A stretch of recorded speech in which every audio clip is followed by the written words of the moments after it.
বাংলাদেশের কাছে যাচ্ছি, এখানে সুন্দর মানে ধান ভুঁয়ের ক্ষেত দিয়ে যাচ্ছি, ক্ষেতের মাছ দিয়ে যাচ্ছি। দেখতে পাচ্ছেন আপনারা, আমরা সবাই ধান ক্ষেত দিয়ে বাংলাদেশে যাচ্ছি। এইদিকে পদ্মার জল এসে গিয়েছিল, সেই জন্য ডুবে গিয়েছিল। এখন আমরা বর্তমানে অবস্থান গ্রহণ করছি বাংলাদেশ বর্ডার। মেরা মজাক। হ্যালো গাইস, দেখতে আসছেন বাংলাদেশ, সবাই চলে এসেছি আমরা বাংলাদেশি হিন্দি জায়গায়।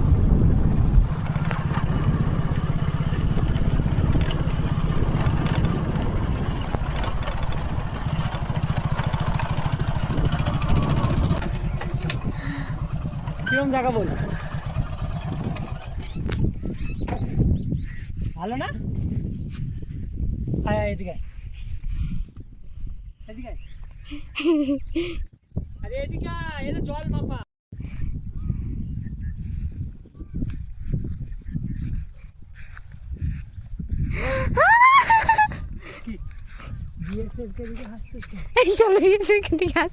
আমি জল দেখে আসছি, হাসছি না, আমি খুশি হচ্ছি অনেক।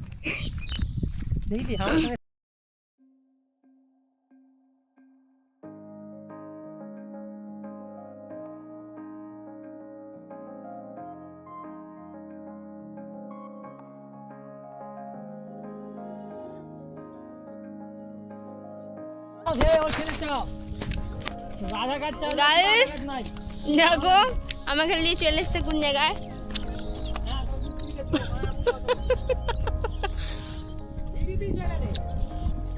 জায়গাটা জাস্ট অসাম। তোমরা সবাই চলে আসো ঘুরতে। করেছি তোমাকে, দেখো পেছনে পদ্মা। আমরা এখন যাচ্ছি পদ্মা দেখতে।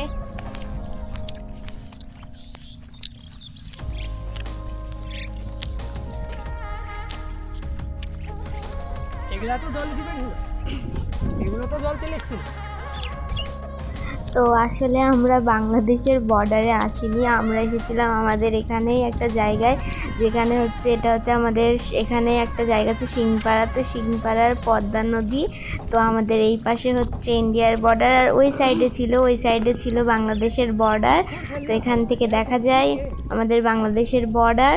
তো এখানেই আমরা আজকে আসলাম ঘুরতে। তো আমি তো প্রথমবার আসলাম, ও আমাকে নিয়ে আসলো। তো আমার তো খুবই সুন্দর লাগলো জায়গাটা। তো তোমরাও অবশ্যই এখানে এসো ঘুরতে, তোমাদেরও খুব ভালো লাগবে। আর সত্যি খুবই খুবই সুন্দর, আমার তো খুবই ভালো লাগে এইসব জায়গা।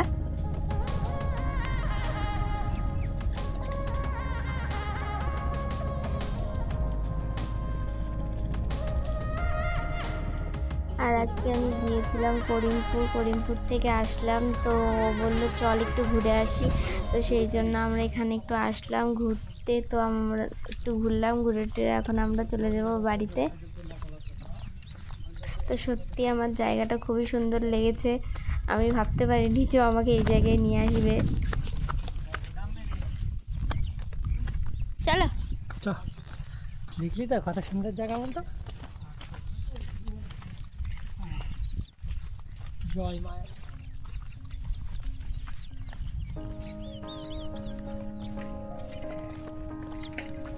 আর সত্যি কথা বলতে আমি জানতাম না যে আমাদের এখানে এরকম মানে এত সুন্দর জায়গা আছে।